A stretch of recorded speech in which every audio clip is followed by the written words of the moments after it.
Si tu es un artiste en autoprod, en indépendant et que ça fait un certain nombre d'années que tu fais de la musique et que tu te défonces dans la création, dans le développement de ta carrière et que ça n'a toujours pas décollé, reste extrêmement attentif à cette vidéo car je vais te donner 4 étapes clés pour réussir à percer dans ta musique.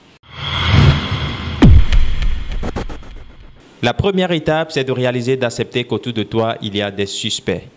Tu es dans un business, tu es dans une industrie où autour de toi, il y a des suspects. Un suspect, c'est des gens qui peuvent ressembler à tes potentiels fans. C'est des gens qui peuvent être susceptibles d'aimer ce que tu fais comme musique, mais qui, littéralement, n'en a rien à foutre. Je te donne un exemple. Moi, par exemple, j'écoute du rap, du hip-hop, du R&B, mais il y a certains styles de musique qui me passent devant et qui ne m'intéressent pas. Ça ne me dit absolument pas. Là, je suis un suspect à ces artistes-là.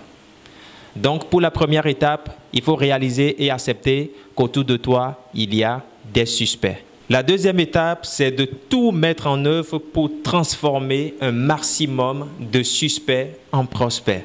L'idée, c'est quoi? Tu as Cotonou, tu as Calavi, tu as Porto Novo, tu as Paracou, tu as Anati, peu importe. Tu présentes sur scène et tu vois que 100 personnes dans la salle, 78 sont tes suspects et 12 sont tes prospects. Ton travail, c'est de convertir ces 78 suspects en prospects. Et comment? En travaillant ta musique, en créant du contenu dans ta musique le meilleur que possible. N'hésitez pas à choisir le thème générosité, c'est-à-dire donner des produits dérivés au public, partager tes casquettes, tes gadgets, tes t-shirts, peu importe ce que tu as sous la main, présenter sur un concert avec tes CD et distribuer. Là, tu vas tout faire pour convertir tes suspects en prospects. C'est la deuxième étape dans cette vidéo, transformer ces suspects en maximum de prospects.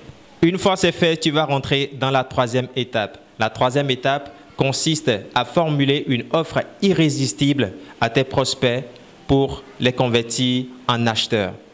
L'idée, c'est quoi? Tu ne peux pas considérer qu'un fan est ton fan tant qu'il ne t'a acheté quelque chose de toi. Je rencontre des artistes qui disent « J'ai 300 000 fans sur ma page Facebook, j'ai 500 000 fans sur ma chaîne YouTube. » Pour moi, c'est génialissime, mais ils n'ont jamais acheté un t-shirt de moi, un album de moi, une casquette de moi. Pour moi, ils sont dans le faux. Pourquoi? Parce qu'un fan, un vrai fan par définition, est un être humain, un suspect devenu prospect qui a suffisamment d'intérêt à ce que tu fais, qui a d'amour pour ce que tu fais comme musique, qui à un moment donné peut dire « je sors ma carte de crédit pour acheter sa place de concert, pour acheter son t-shirt, pour acheter sa casquette, son album ». Ça, c'est un vrai fan. Alors, on peut retenir pour la première étape, accepter, réaliser qu'autour de toi, il y a des suspects. En deuxième étape, convertir ces suspects en prospects. Et en troisième étape, convertir ces prospects en fans acheteurs. La quatrième étape pour finir, c'est que quand un fan achète un tout premier produit, voire 2 ou 3, soit suffisamment satisfait pour se transformer en un ambassadeur et parler de toi autour de lui.